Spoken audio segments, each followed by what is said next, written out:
When you think about businesses that are selling through the roof, like Aloe or Allbirds, sure, you think about a great product, a cool brand, and great marketing. But an often overlooked secret is actually the businesses behind the business, making selling, and for shoppers, buying, simple. For millions of businesses, that business is Shopify. Nobody does online business better than Shopify. It's home of Shop Pay, the #1 checkout in the world. You can use it to boost conversions up to 50%, meaning way less carts going abandoned and way more sales going through to checkout. Sign up for your $1 per month trial period at shopify.com/income, all lowercase. Go to shopify.com/income to upgrade your selling today. That's shopify.com/income. Introducing the perfect companion to your morning listening routine. AG1's clinically backed formula is now flavor-packed with 3 new delicious flavors: tropical, berry, and citrus. Start the day on a high note with probiotics that taste like the tropics. Mix it up with micronutrients that taste like berry or citrus. And take it all the way back with the classic, AG1 Original, with notes of pineapple and vanilla. Do your health a flavor, or 4, with AG1 Next Gen, the daily health drink. Learn more at drinkag1.com. Hey everybody, my name is Jay, and I'm a long-term supporter and listener of the guys over at GenXGrownUp, and I am also a Patreoner. And I think that you should do the same. If you find you're in a constant need for Gen X nostalgia, that's what GenXGrownUp is all about. So head over to patreon.com/GenXGrownUp. Let's support the guys. Let's keep it going.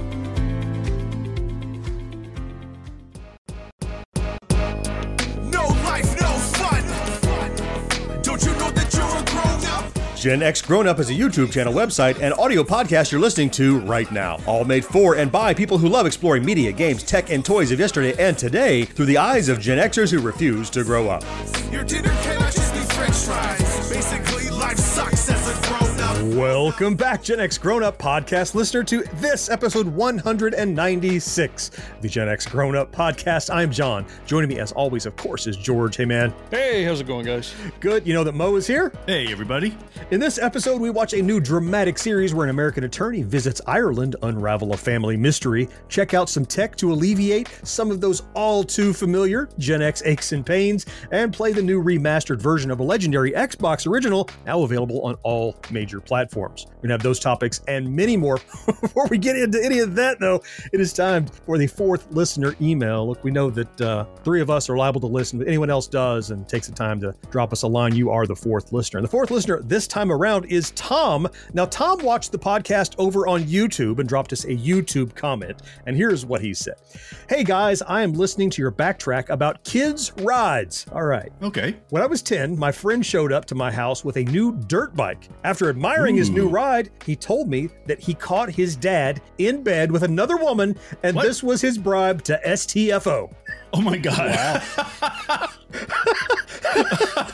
Sorry. This is not editorializing. He then put a crying, laughing emoji right there after that comment in his message. He goes on to say his parents got a divorce soon afterward, but it was Christmas 365 for him for a while. Wow. I had friends whose parents were divorced, and they had my buddy across the street, he got so much Star Wars stuff because he got stuff from mom and dad, right? 2 families at the same time. But I hadn't considered having one of your parents blackmail them for gifts leading up to a divorce. I'd never had that problem, luckily. But it's more of a bribe, isn't it, than blackmail? It didn't sound like he blackmailed him. It sounded like it was offered up. Yeah, no, it does. It Definitely does. Hey, shut up, kid. Here's a dirt bike, and more is coming. Keep your mouth shut. You like that dirt bike? There's more. Oh, right. More dirt bikes coming or whatever. Yeah.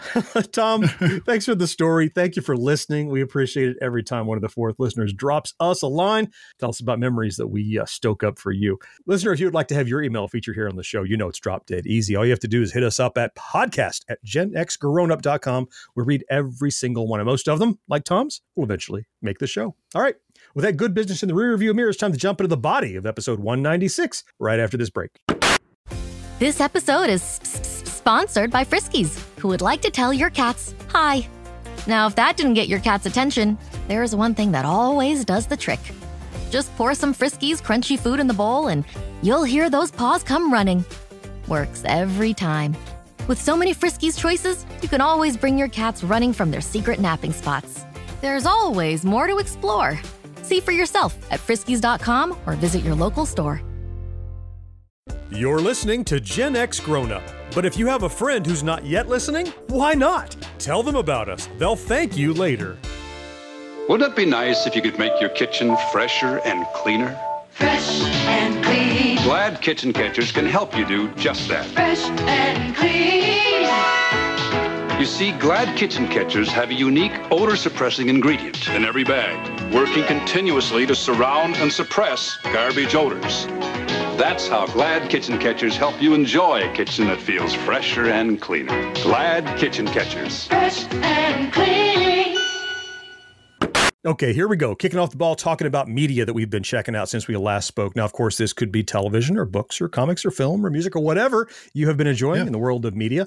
Mo, why don't we start with you? What have you been checking out lately? So it's a show actually it's been out for a little bit. I just discovered it. It's called Interior Chinatown. I don't know if either of you guys heard of this show before. It's odd. It's an odd show. So the basic premise is that there's this main character, Willis Wu, and I think he's Jimmy Yang is the actor. And if you see him, you've seen him in a bunch of stuff. Once you see his face, you'll know who he is. Okay. It turns out that he is a background character in a police procedural TV show, but he doesn't know that. So he thinks he's just living his life, unbeknownst that he's actually a background character in a TV show.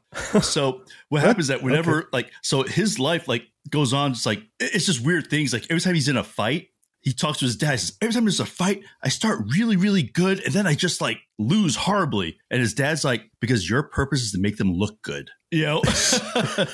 Wait, so his dad knows he's in it's a like show? They kind of the characters sort of know okay, some people accept that this is my life is to do this, whatever it is. Like my life is to always be a waiter. Or my life is always to do this. But he starts trying to investigate his brother's death from 12 years earlier, who was the Kung Fu guy, as he was known. And it's basically he starts to break out of his minor character role, and the show's almost trying to stop him from doing it.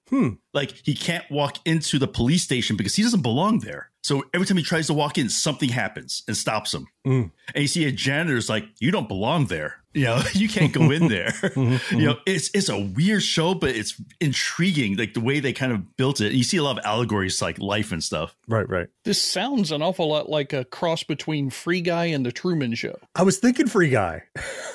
Yeah, it's kind of, except, and the thing is that you don't really know, is this, I mean, I guess is his life a police procedural, or is he, it's weird, the way it is, behind it. But it's funny because remember the two main character, and the name of the police procedural is, I kid you not, Black and White, because it's a black cop and a white cop. I was thinking the police car, but yeah, okay. Nope, that's a lie. And whenever they walk into a room, the lighting changes. All of a sudden, all the lights are really bright around them, and things just sort of change, and people just sort of accept it. And it's a series, a TV series. So there's 8 episodes. I'm 3 episodes in. It's clever. It's based on a book that won a National Book Award and stuff. But obviously, it's a lot of allegories, people just live their lives sort of accepting things and not changing, blah, blah, blah. And, that's the kind of stuff. But to see the frustration of this character who wants to be more than he is, but just can't. And everyone around him is telling him he can't. Yeah. Yeah. Like George said, it reminds me of Free Guy because that's because he was the free guy. That's basically, he was his own thing and tried to transcend that. I had no idea. Do you know what network this is on? Who's doing this? An FX thing or something? It was Sorry to put you on the spot. I don't know. Hulu. It's a Hulu show. Hulu. It sounds Hulu-y. Yeah. Yeah. It actually came out November of last year. I like meta shows like that. It was we've done everything. Let's do what it's like to be in a TV show. And that's interesting. I might have to check that out. And Taika Waititi. I can never pronounce his name. Taika Waititi. Is he in it or part of it? He directs some of them. That makes sense. So that kind of tracks.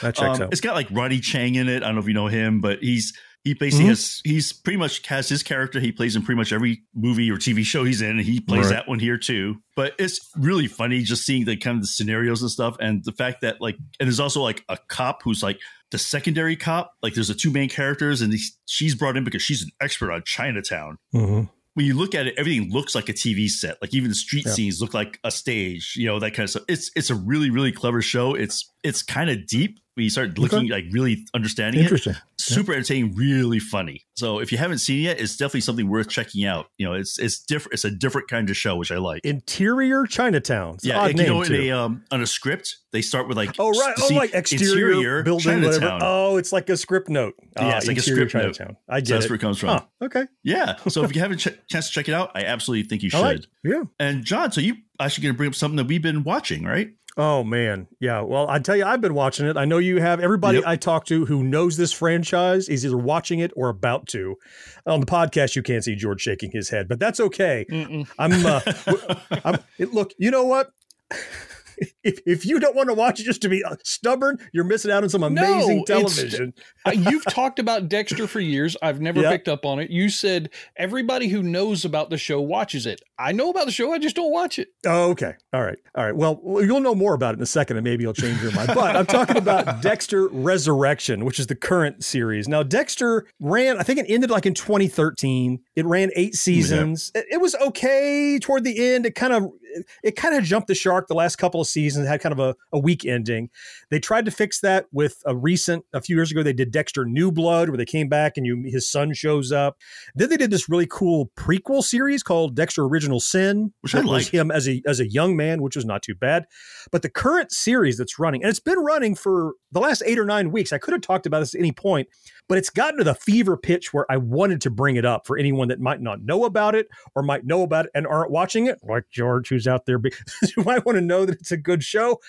Oh my goodness. I always thought the Dexter franchise was amazing, but this series, and they're going to have another season, I think, and I don't know how, because they're doing things in this series, it's a new series, it's 10 episodes and a season of it. It reminds me of that last season of Breaking Bad, where they're like, well, the show is over. Let's just run the wheels off of it and see how it explodes at the bottom of the hill. There are people who should never know what's going on, who know what's going on. There are people colliding with law enforcement that should not ever be involved. There's a community of serial killers in New York City that moved it out of Miami to New York. It's all-star cast. We have Peter Dinklage in it. We have Uma Thurman in it, of course, Michael C. Hall, and all these other guest stars.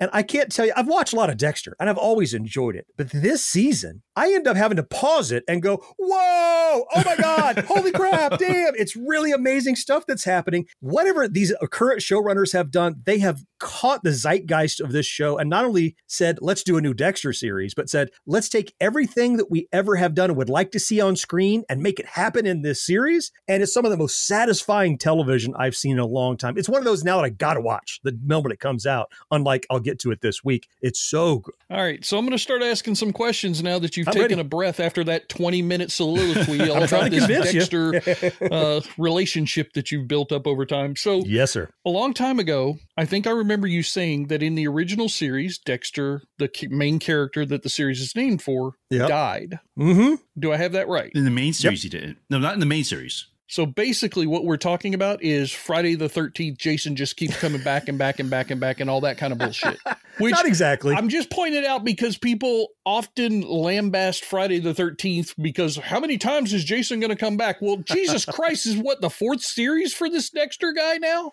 Well, he only died once, and he died in the last frame of the show. And this series starts with, turns out because it was cold where he got shot, it was 0 degrees, it lowered his blood rate, and they were able to save him.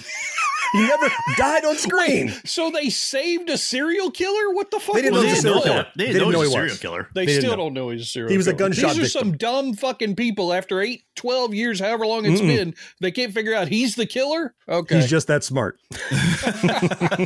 Yeah, I'm watching this too, and I'm really, because, the last season of Dexter was really disappointing, of the main series. Yeah. It just did not end well, really. And then these last couple series, I think it really helped make it better. Mm-hmm. But this one, I am really enjoying it just because there's just so much story. Like the background, they brought his dad is now back again as like his voice, like, talks to him on the side and that kind of George stuff. will love this. It's his dead dad that talks to him.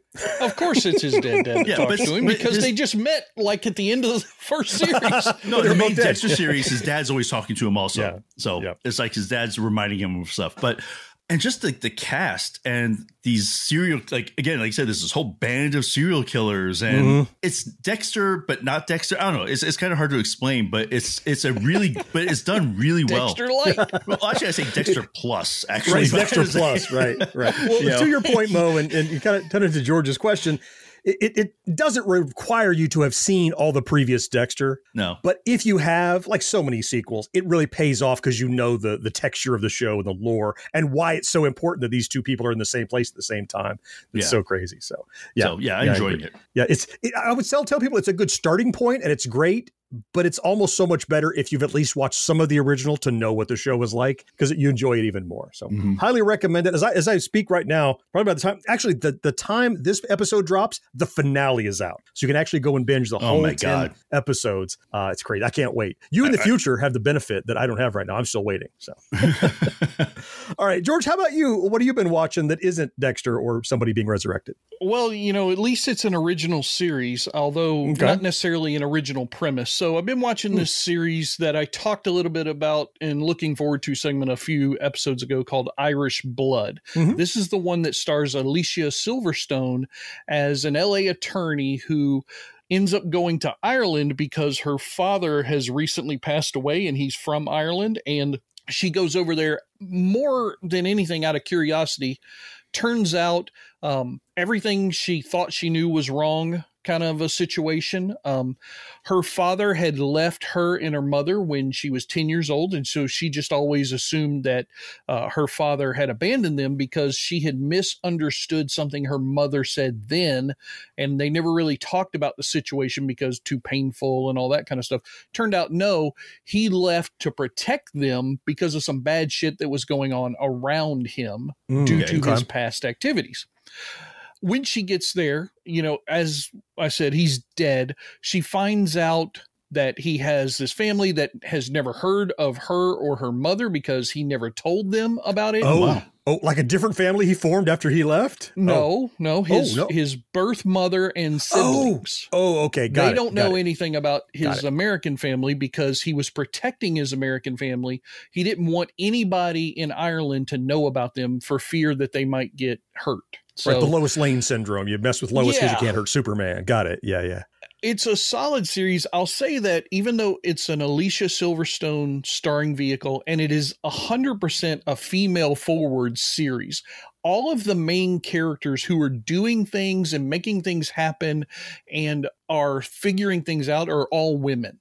Everybody who is either a secondary character, a helper character, or mostly bad people are men. So that's kind of an interesting dynamic. I like it, but there's kind of a hidden gem within the series that he only pops up in a few spaces here and there through memories, and that's an actor named Jason O'Mara. Now, you guys might remember him. He was on Life is Mars. He was the star of that. That's the guy where the guy has a head injury and then he wakes up in the past as a police detective. Oh, that one. Not sure if I saw that one. Okay. All right. It was a good series. It was only on for a season or two. Then he was also in the only season of a series called Terra Nova, where again, past his prologue thing. They go, his whole family goes back from the decimated future and they end up in the Jurassic period. Right. So that guy who was the star of those two series is her father in this. And it turns out, I didn't know this through watching those original series, he is actually an Irish actor. So this is a natural part for him. And he's just really good and fun. The storyline itself is weak. I will say that what they've done is she is given a cottage in his will. And she discovers a briefcase in his locker at a gym. And the briefcase has clues. And every episode, one of those clues gets used to solve a mystery that furthers the storyline of how he died and what's been going on around him. Got it. When you mentioned this before, I remember it was a few episodes ago, but you mentioned looking forward to it, and you said Alicia Silverstone, and it didn't register with me then. But knowing what I know more about the show now, I'm really curious. I don't think I've ever seen Alicia Silverstone in anything where she wasn't the ditzy blonde. Now, granted, I haven't seen her a lot of stuff. Babysitter? Baby, I don't know if I saw that. I mean, Clueless was her big film, right? Was that Clueless was her breakout? Yeah. After that, she did a film called Babysitter, where she was kind of a crazy stalker girl who was infatuated with the father of the household she was babysitting at. Okay. So how is she in this as a dramatic lead? I mean, you said it's female forward. Are you able to disconnect that she's Alicia Silverstone? Is she good enough actress? How is she in this kind of role? She's still Alicia Silverstone. Yeah. For Okay. probably 75% of what she's doing. Mhm. She does, she is able to affect the dramatic stuff when it's necessary, but the series is also fairly comedically based. Like the writing that shows up with interaction between characters and the dialogue, everybody is poking fun at situations until something really bad happens. Like if somebody gets killed or something along those lines, then, it's kind of a dark cloud falls over the episode for just a moment. But then she gets herself in impossible situations and somehow never gets killed, which is a little unfair, I guess, in my regards to the viewer. Yeah, right. Yeah, I mean, so some of the big bads that were obviously had problems with her father, they kidnap her, drag her out to the middle of the marshes, and leave her. Really? That's not the end of Alicia Silverstone right there. She's in another country. Wow. They know she's from America. They know nobody's going to search for her or anything. Really? Okay, whatever. But it's a fun series. It's a good distraction if you need just a little bit of a break, a peace of mind kind of moment. 40 minutes. They are releasing them each week, so it's not like a bingeable thing until you get to the end. Right. I've watched up to episode 4. By the time this releases, I think they'll be up to episode 6. They'll probably have 10 episodes, the traditional short series kind of thing. Right. That's been going on right now. So right. it's an okay series. It's not great, but it's distracting. Okay. Which is not terrible. We need those shows too, don't we? We need the super dramatic edge of your seat stuff, and then you need something to cleanse your palate and go back to that. So all right. Irish blood. Very cool. Okay. All right. Thanks, Josh. Hey, it's Ryan Reynolds here from Mint Mobile. Now, I was looking for fun ways to tell you that Mint's offer of unlimited premium wireless for $15 a month is back. So I thought it would be fun if we made $15 bills. But it turns out that's very illegal. So there goes my big idea for the commercial. Give it a try at mintmobile.com/switch. Upfront payment of $45 for 3-month plan, equivalent to $15 per month required. New customer offer for first 3 months only. Speed slow after 35 gigabytes if network's busy. Taxes and fees extra. See mintmobile.com. It's the Smucker's Uncrustables podcast with your host, Uncrustables. Okay, today's guest is rough around the edges. Please welcome Crust. Thanks for having me. Today's topic, he's round with soft, pillowy bread. Hey. Filled with delicious PB&J. Are you talking about yourself? And you can take him anywhere. Why'd you invite? And we are out of time. Are you really cutting me off? Uncrustables are the best part of the sandwich. Sorry, Crust. Be sure to subscribe to or follow GenXGrownUp wherever you listen. And while you're there, rate and review the show too. It helps more than you know. To duel with the desert, you'd better be tough as iron. That's why off-road racing champ Ivan Ironman Stewart teamed up with Toyota Trucks. Toyota Trucks are built with rugged body-on-full-frame construction to tackle the biggest payloads. Offer electronic fuel injection for power that just won't quit. For two-wheel drive, four-wheel drive, work or sport, Toyota builds the trucks that hang tough. The solid choice. All right, I'm going to kick off Tech and Toys with when we get to our age, we get aches, we get pains. You know how it is. Me particularly, because I had that shit at 20. I didn't need to get to 50. Well, it's more pronounced at our age. All of that. And for me, especially, I stress. I feel in my neck and my shoulders. That's where my muscles. Okay. So I was trying to find one of those neck massager things, which I generally think are pretty. I never really cared for them that much, but I said, you know what, I'm going to try one this time. And I got one off Amazon, of course. The name of the company really just kind of threw me. It's called Neck Tech. Go figure. How on the nose can you get? And it's a neck and back massager, and it's kind of like the shape of it is almost like a scarf. It kind of wraps around you and hangs down in front of you. And when you turn it on, it has heat and it has the rotating things in the back. And let me tell you, this thing works. I was actually shocked at how much I was like, oh, Like, I think you feel your shoulders going to drop. You're like, oh my God, that feels so much better. This thing actually, it heats up too. So it's like as a warm kind of thing. It has a timer. So it actually stops on its own, because otherwise you'd probably be there all day with it because you don't want to take it off. And it's actually, fall asleep with it. Yeah, exactly. And I thought it was fairly reasonably priced. It was $50, which I thought was actually a pretty decent price for it. I've used it. My wife uses it too. Whenever her neck gets tense. And it even comes, I guess this is the thing I thought was kind of odd. It actually came with a cord so you could plug it into your car, like the cigarette lighter, which I'm like, do people still do that? Yeah. I mean, imagine if you're like an Uber or a Lyft driver, though. You want to keep it with you. Maybe that's the way to charge it. You know what? That's the thing about that. See, that's why George is here. Yeah. To think of these things that we don't think about. $50, and it worked really well. I really have no complaints about it. You said it's kind of, I'm not looking at the picture here yet. So you said it's kind of like a scarf thing, right? Yeah, is it flexible? Like you can put it how you want, or it's just kind of horseshoe soft, shape? Yeah. Well, the part that actually does massage is stiff, but then the arms that come off it are loose. So actually, you kind of like, you can put your arms through it, if that makes sense, like the ends of the scarf, and pull down to change how much pressure. Oh, to like add more pressure. Right. Exactly. Oh, they're more like leverage handles kind of thing. Yeah, exactly. To pull down. Is that right? Okay. Yeah, but it's not like super hard. You can turn the heat off, of course. You can change the different settings, all that fun stuff, like the basic things. But for such a simple thing, I was actually quite surprised at how well it worked. And you mentioned that you could have it in the car. When you're in the house, is it rechargeable, or does it always stay plugged in? It has to be plugged in. It's always plugged in. Okay. It's always plugged in. Gotcha. Yeah, so either plug it into the car, which I don't know if I saw somebody in a car with this, I think that'd be kind of odd. But you can plug it into a car or an outlet. It has a long cable, so it's really not a big deal. It's not like I'm like, I need this wherever I go 24/7. It's plugged in the wall, so it's not a big problem. I mean, if you're, and forgive me here, because I immediately assumed it was a cordless device, because most of those massagers have a cordless option. Right. And I mean, maybe the battery would make it too cumbersome or too heavy for the design of the device. Possibly. But if you're in a chair, we're talking about the home use part, not the car use. But if you're in a chair that's nowhere near an outlet, which is very possible for a lot of people, this is not a useful device unless that cord is 20 feet long.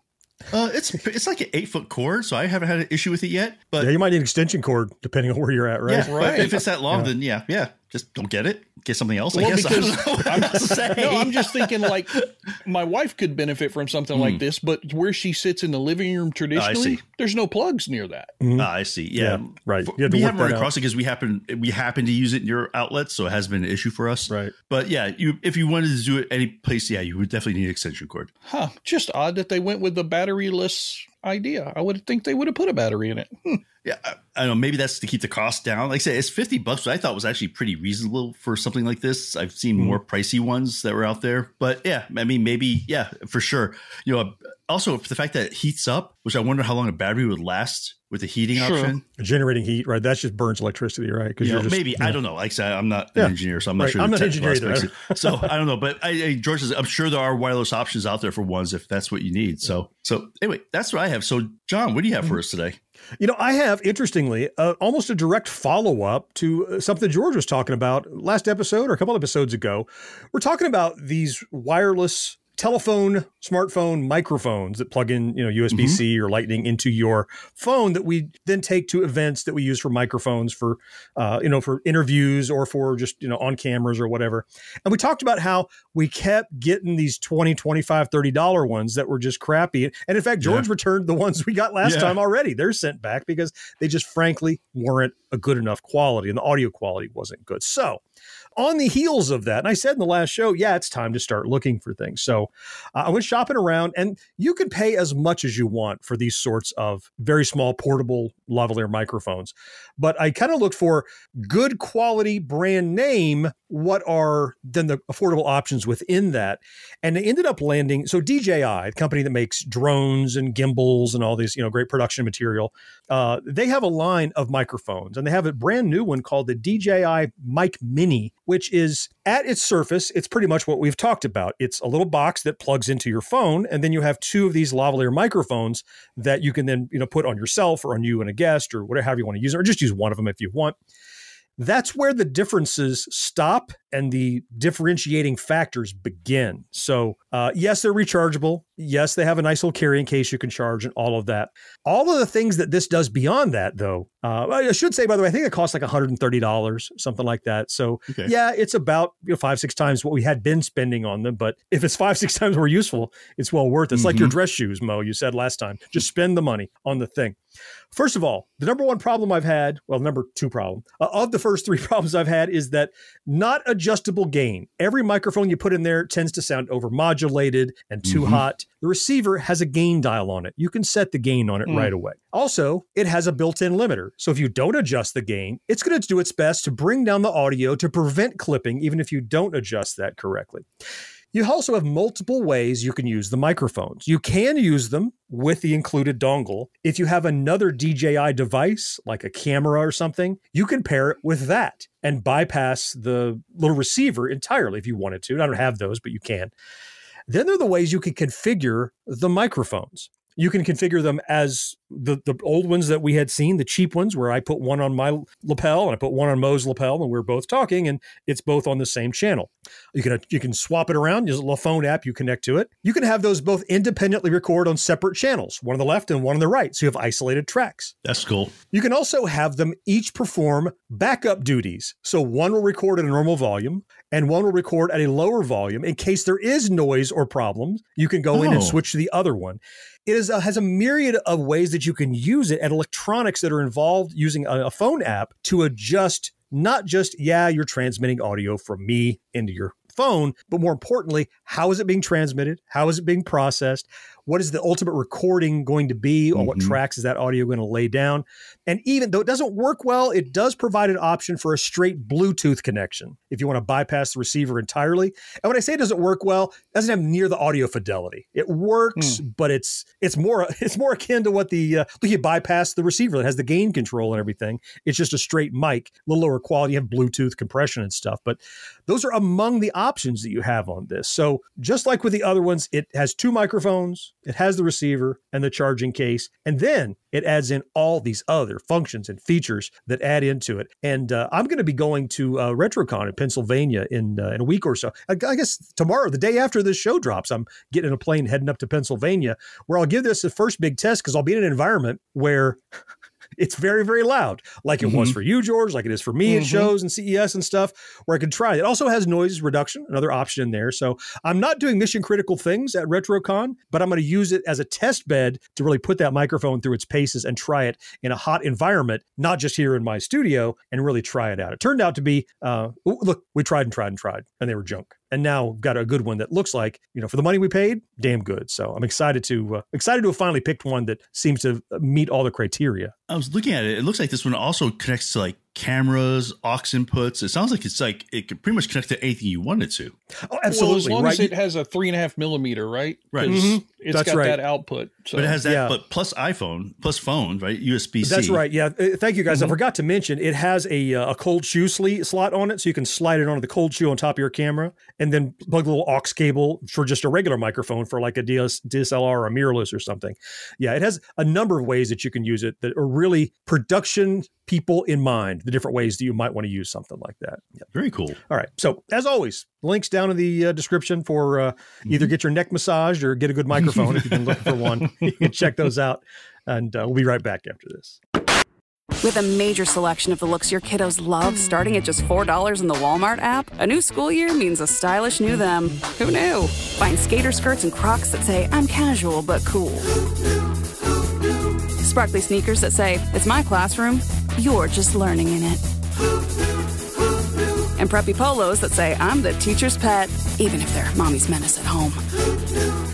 Find their favorite styles starting at just $4 in the app. The Walmart you thought you knew is now new. This episode is brought to you by Nespresso and Samra Origins by the Weekend Coffee Collection. Introducing Samra Origins. My collaboration with Nespresso is a connection to my roots, to my mother, Samra. Coffee that hits the right notes. It transports you. Crafted with unique notes and bold, soaring flavors. Experience a taste that moves you. Nespresso and Samra Origins. Discover more at Nespresso.com. Each episode of Gen X Grown Up has show notes loaded with links where you can learn more about our topics. And there's even more to see and hear over at GenXGrownUp.com. The potential for financial success is yours. All you need is the expertise to transform it into reality. Mutual Life has that expertise. They have the people who can advise you on a wide range of financial products. They can help you realize every facet of your financial potential. Personal financial success. Plan for it with Mutual Life of Canada. This is the main event of the podcast. For the 3 in attendance locally and the millions listening around the world. Ladies and gentlemen, it's time! All right, guys, time to talk about games. We all 3 have something here. And of course, since John has been looking and watching things that are going back to the well once too often, he decided to go with something completely new. No, it's also something that's going back to a well It is. that has been visited many a times. John, hit us up with the game you've been playing recently. Yeah, well, I didn't pay for it recently, at least. So this is the newest, latest, rebooted, remastered version of Gears of War called Gears of War Reloaded. Now, and just a quick refresher, if you're not familiar with Gears of War, it's been a while. Back in 2006, on the original Xbox 360, there was this Cliff Bleszinski, whatever company he was with, was making this amazing third-person shooter with great cover dynamics and everything called Gears of War. The premise is these giant monster bugs called the Locust, who had been living under the earth we didn't know about. They erupt on Emergence Day, and effectively, we're overmatched, and the only way they could keep them at bay is to destroy the cities they were occupying. And so our planet is kind of a wasteland, and now we're trying to come back and take back the planet.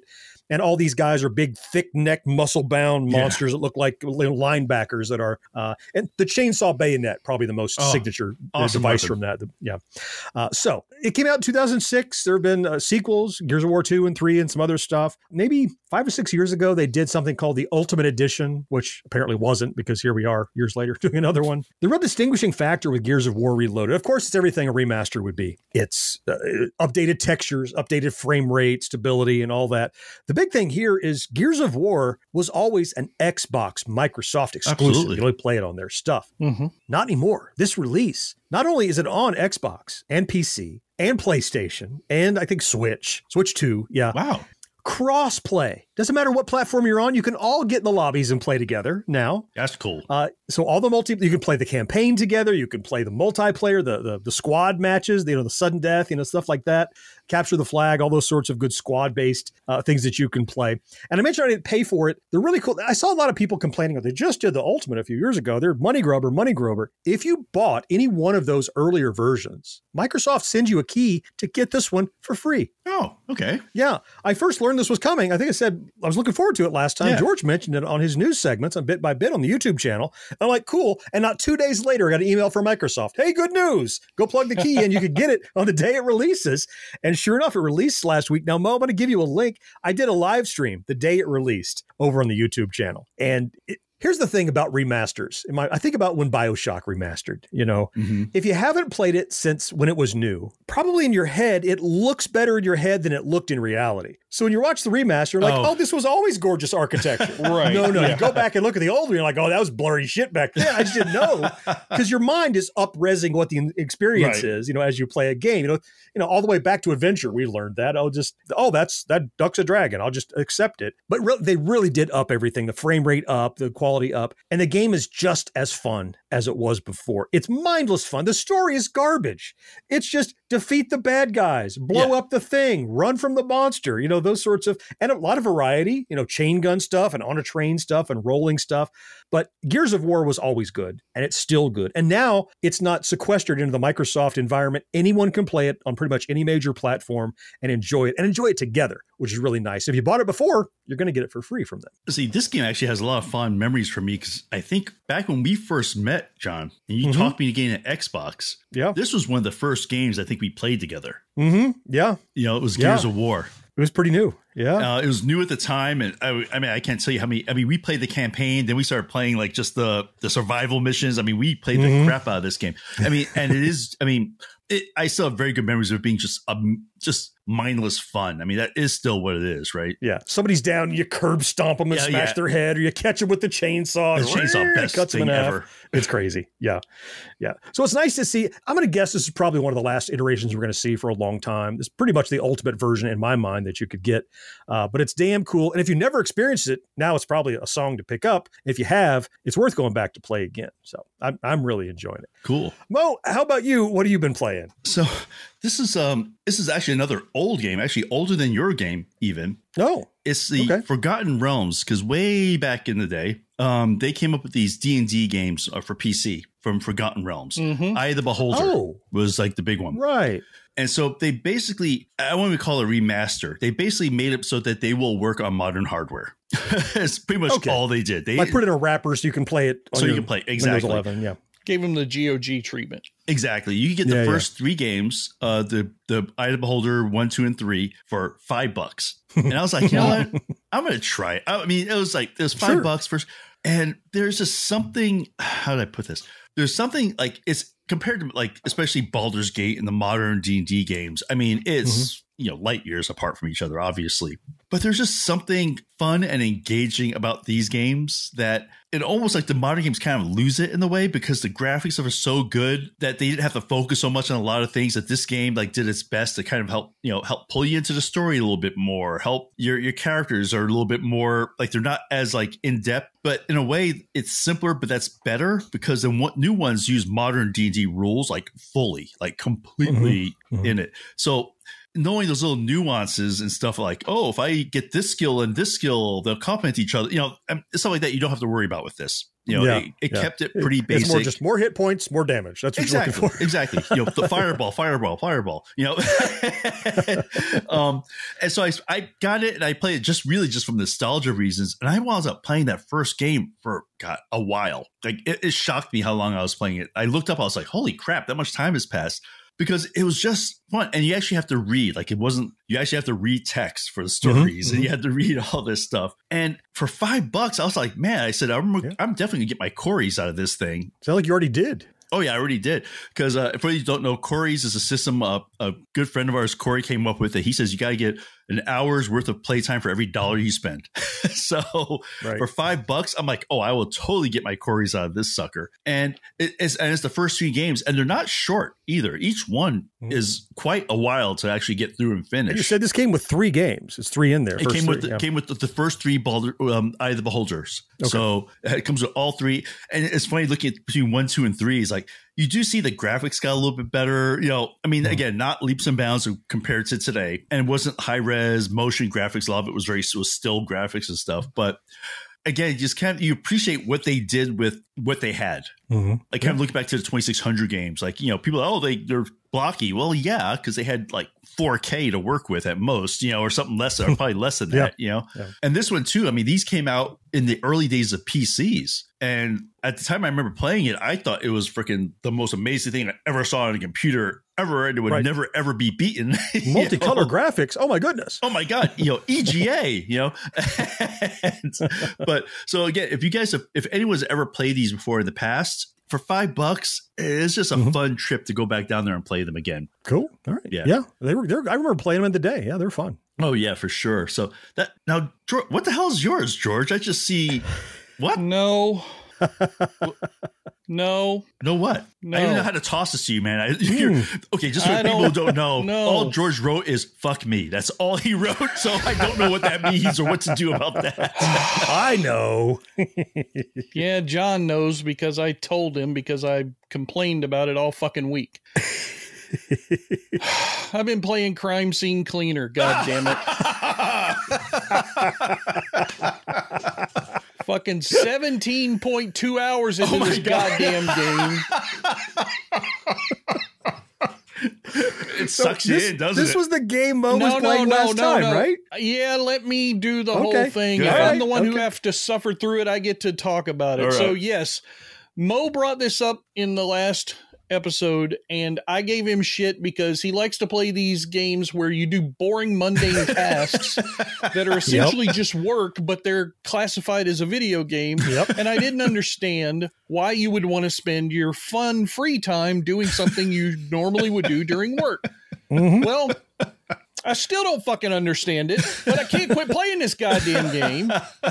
So, just as a refresher, you're a janitor whose wife has recently died, whose daughter is going through a medical procedure because she has some kind of disease, and you're drowning in debt. A friend calls you up and says, holy shit, I just killed somebody. Please go clean it up because you're a janitor and you know how to do that kind of stuff. Yep. So you go, you clean it up, and that's kind of the prologue that teaches you the game mechanics. And then when you get back home, after all the crazy blood splatter and people and everything else you've seen, you get a call from a mafia guy named Big Jim. Big Jim.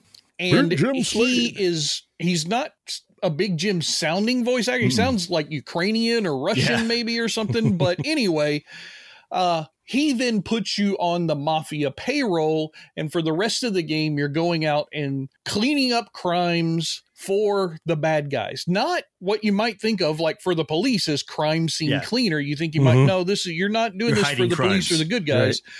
Right. This is strictly for the bad guys so they don't get in trouble. There are 10 what they call episodes or chapters in this game, outside of the prologue that teaches you the game mechanics. I'm in number 9, which is a ridiculously large chapter to try and complete. Each one of these chapters takes place in a different location around the city. They all have their different nuances. They have hidden things.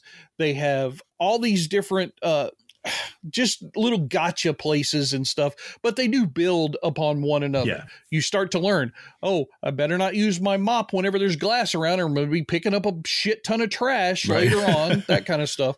So what I will say is that what's keeping me playing this goddamn game is that when I do play games that have the ability to have a completion aspect to them, like you can pick up a whole bunch of idols or do a whole bunch of this, and it gets measured and tracked and you get rewards for it, I feel a need to do those things, and I enjoy doing it. That's what this game is for me at its core. Mopping up 100% of the blood, picking up 100% of the bodies, getting 100% of the trash into the trash bags. Yeah, getting all the furniture in the right place. Yeah.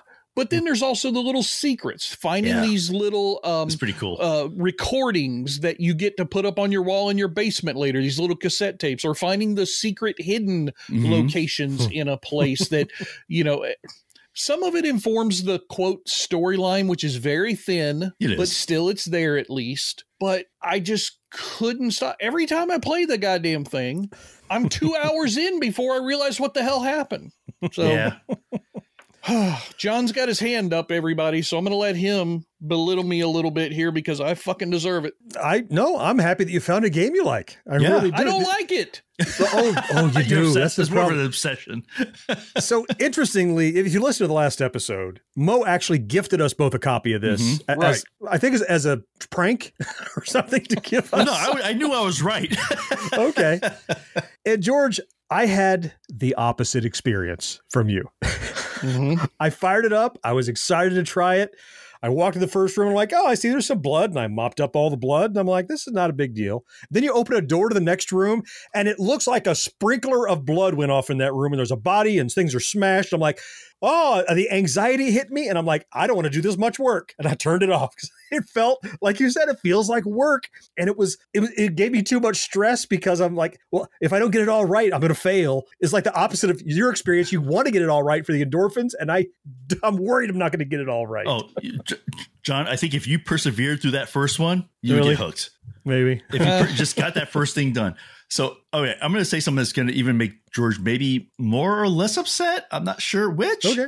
I hope it's what's coming. This is fun. Yeah. Once you finish the 10th episode, I know, which is huge. They've just recently released. I know. It's called the Nightmare Levels. Oh, you mentioned that before. Yeah, the spooky version. You can replay all 10 again, except I can guarantee it's not the same. Like, no. When you go play like the Nightmare of the base, the first one, it's more complicated, but it's creepy. Like you said, it's a whole, like each one is like a different like horror genre kind of thing attached to it. And you get to do it all over again. Yep. Mo wins. It's a game that grabs a hold of me in a way that I don't like. It feels like Mo is a drug dealer and he shot me up mainline with a speedball and said, ha ha, here's a bunch of cocaine. Go kill yourself. First one's free. Yeah. But I can't quit playing it. And it's something weird when John, I know you felt the anxiety, but when you finish and you leave and everything is like perfect. Oh, I can imagine. I felt really good. I'm like, oh. Like it's getting to that point that I'm like, that's a lot of work.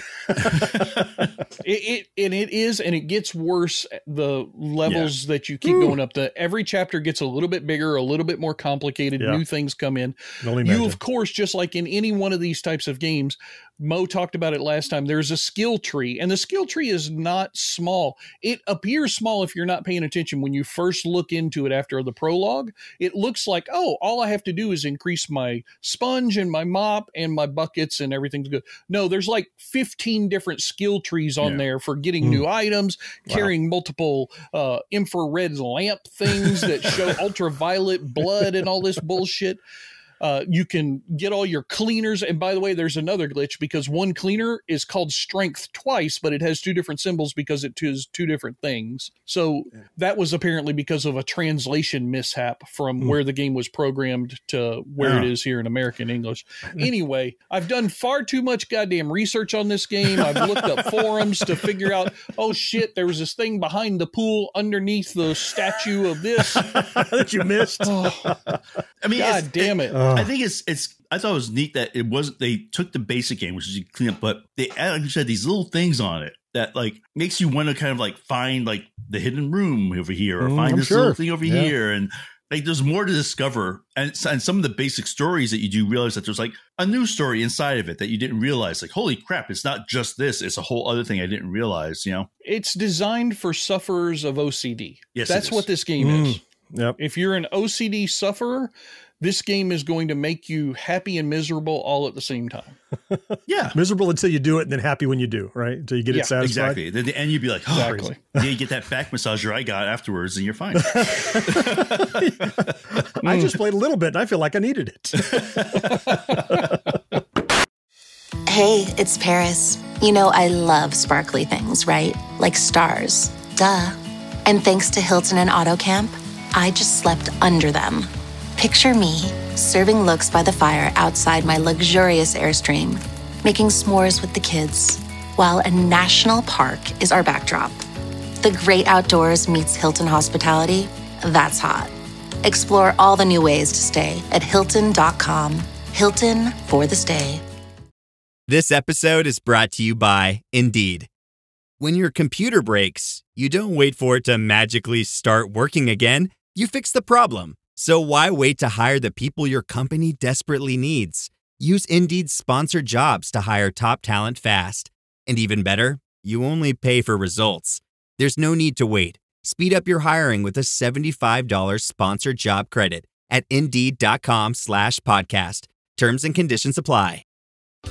If you're a die-hard Gen X grown-up, you can pledge your support by clicking join on YouTube or by becoming a patron at GenXGrownUp.com/Patreon.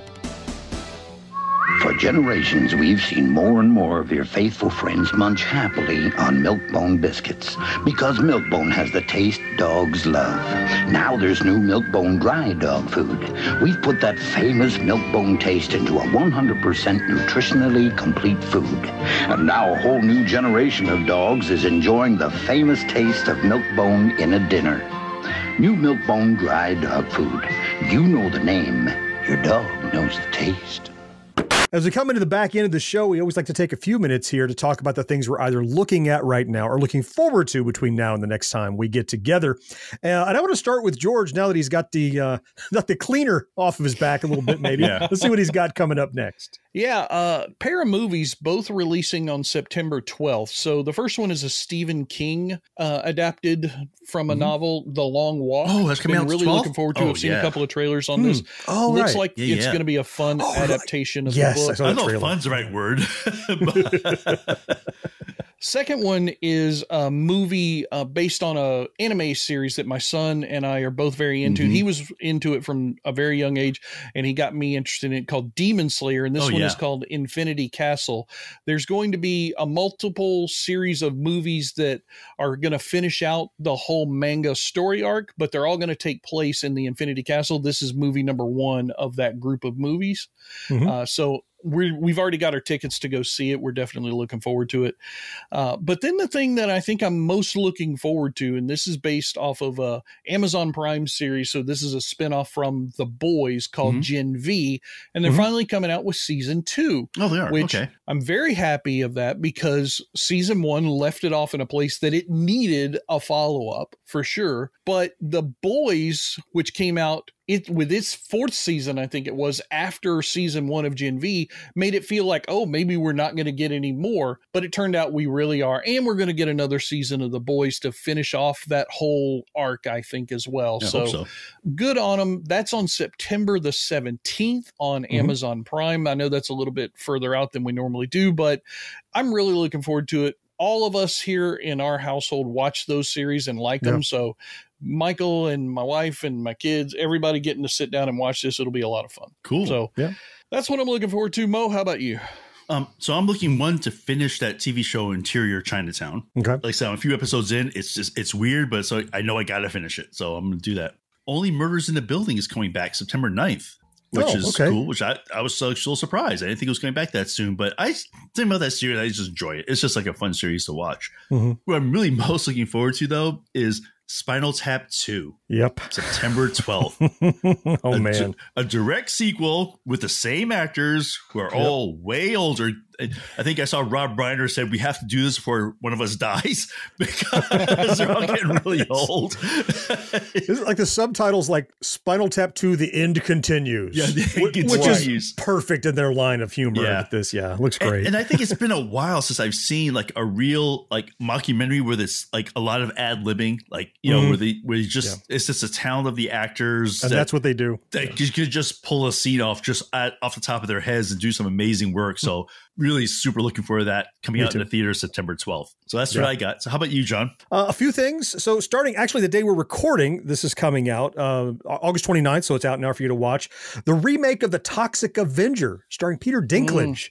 That's going to be cool. It was originally filmed by Troma Productions back in the 80s sometime, I think. And it was really weird, like underground indie movie. Yeah, it was a cult movie. Yeah. And it's you know, guy falls in sludge and becomes an anti-superhero kind of With thing. his mop. Basically, he's a gross Batman kind of guy. But that's out now to watch. I'll hopefully get to see it. We'll talk about it soon. An Atari game, Adventure of Samsara, that we've been keeping an eye on. Now, when they announced this, it's supposed to be connected to the world of adventure, though it's based on an older game, but it's a Metroidvania, which is my kind of game. And even when I played the demo, it was only kind of halfway done with the production, or halfway ready for release. And no matter what it's connected to, I'm excited to play a good Metroidvania. I'm still in the middle of Shadow Labyrinth, that Pac-Man Metroidvania, which is so good. So pile another one onto my playlist. That's coming September 4th, which is, I think, the day this show releases. So it's out right now for you. And for me, what I'm looking most forward to is RetroCon 2025 up in Oaks, Pennsylvania. I'll be there September 6th and 7th, which is just in a couple of days for when you're listening to this show. If you listen on release day, I'll be up there hanging out with my friends at Retro Days, as well as my friends from 1980s Now. And we'll have a panel actually 10:30 on Saturday morning. But otherwise, I'll just be roaming around the dealer's room. All the guys from Chips are there. Eric Estrada and the captain, who's Chris Pine's dad, whatever his name is, something Pine, right? The dad, he's there. Larry, what's his name? So all the primaries are there, the three main guys. He's also Jim Halpert's father. Right. Yep. So really looking forward to that. So a lot of good stuff on the horizon. Now, before we go, I always like to thank a new patron. I'm going to do that here in just a second. But first, one of the benefits of being a patron is you get to ask us a question we'll answer here on the show. And I know Mo has pulled up a really cool one from one of those patrons. What do you got, Mo? Yeah, it's from Christian, and I apologize if it's pronounced differently. So here's the question. He says, hey, guys, imagine that you are starting up your own retro arcade business. Which 20 video arcade games and pinball machines from the 70s and 80s would you deem essential to have in your arcade? So that's your question, Christian. And let me tell you, I'm going to modify a little bit because if we each come up with a list of 20, we'll be here all night. We'll be here all day. Yeah. So I think why don't we just kind of round robin and each pick a game and go around until we each get like 7, and that would be like 21. So that would be like our perfect arcade. Yeah, because that won't take long at all. We'll play it. I got my list. I got mine already too, so I don't know. Yeah. I'll kick us off. Let's start with the easy one. Cubert. Absolutely must have for me. There you go. All right, John? Donkey Kong. All right. Easy, George. Galaga. There we go. All right, we got those out of the way. Okay, let's get those out. We knew those were coming. Yep. Robotron. Absolutely must have for me. Makes sense. Yeah. I got to go next. I'm going to go Donkey Kong Jr. Got to have that one. All right. If we don't put Pac-Man on the list at some point, we're gonna. It's going to be disowned. So Pac-Man, I'll throw that gotcha. in there. Okay, Pac-Man. All right. Tempest. Oh, yeah. Sure. Yeah. Oh, my goodness. Okay. Well, I'm going to just echo again. We're doing Miss Pac-Man because in a lot of ways, I enjoy that more than Pac-Man sometimes. So I think we got to have Defender in there. Yeah, oh, yeah. That's pretty much a must. Even though I hate playing it, it's a must to have. You got to have it. It's got to be there. You got to have it. Zaxxon. Oh, God. Yeah. I'm going to go, my turn. I'm going to go Green Beret. Not one a lot of people know really, really well. A little bit of a deep cut, but I love that game. It's really fun to do. George? We got to have a driving game in there, so I'm going to throw Pole Position up. Good one. Oh, okay. Yeah, that's a good one. Yeah. Yep.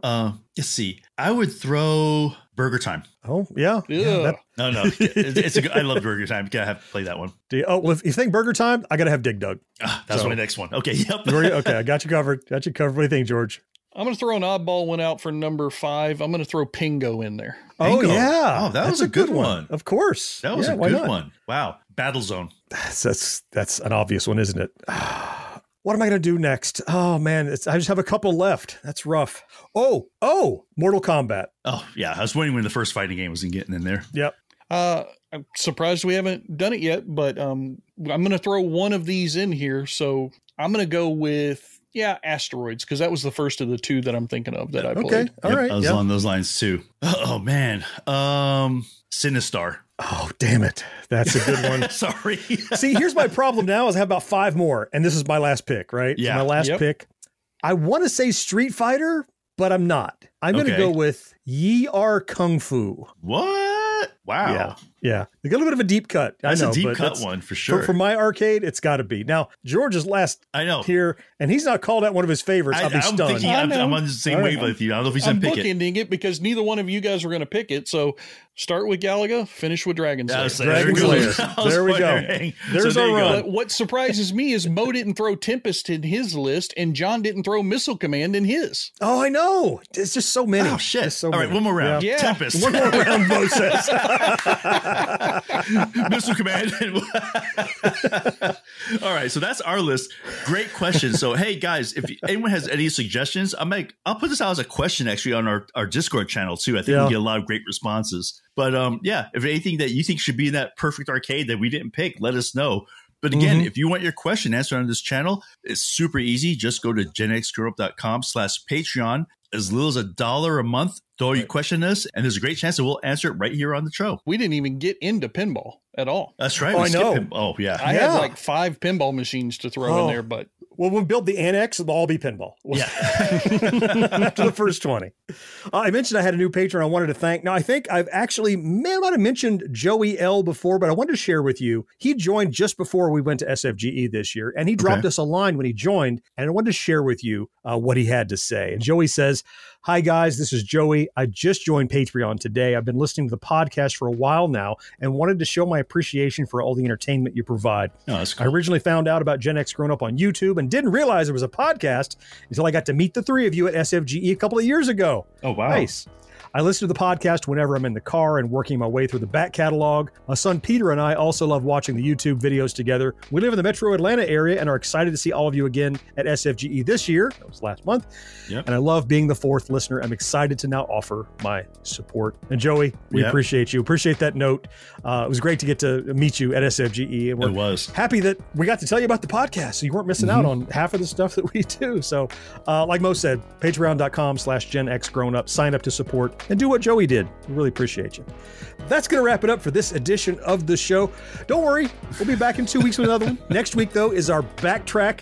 You don't want to miss this one, at least not if you're a fan of this show like I am. Late 70s and early 80s, Leonard Nimoy hosted an amazing pseudo-paranormal documentary creepy show called In Search Of, that covers all the weird mystery stuff of the world, and it's from Bigfoot to Loch Ness Monster to Bermuda Triangle to all that kind of really cool stuff. We're going to run down that series, its origin, take note of some of the most interesting episodes you might want to check out. That's still watchable, still today. So we're going to be talking all about In Search Of in the next backtrack. I hope you'll join us for that one. Yeah.